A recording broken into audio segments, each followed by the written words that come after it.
Llegim Aigua en cistella, de Carme Miquel.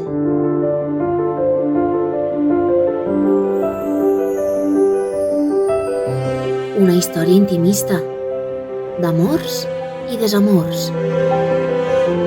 Una narració plena de vocacions. Les flors del gesmil, la canella, els records d'Isabel, una dona que des de ben joveneta van posar en amo. Senyorets i senyoretes, criats i criats, dos classes socials en contacte, però alhora separades per un abisme. La València de la postguerra, bulliciosa, però plena de grans silencis.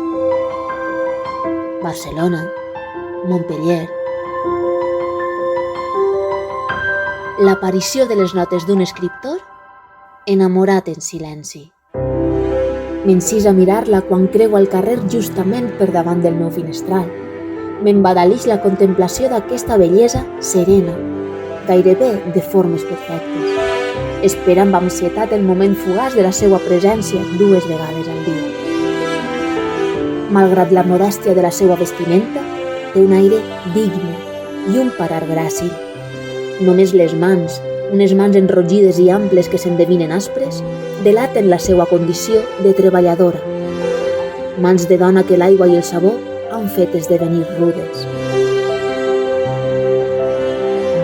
Tots estos prismes es fonen en una novel·la en què anirem descobrint la història d'Isabel, una dona senzilla i amb molta sensibilitat que mai va deixar de tenir present el significat de la dita amor d'amo, aigua en cistella.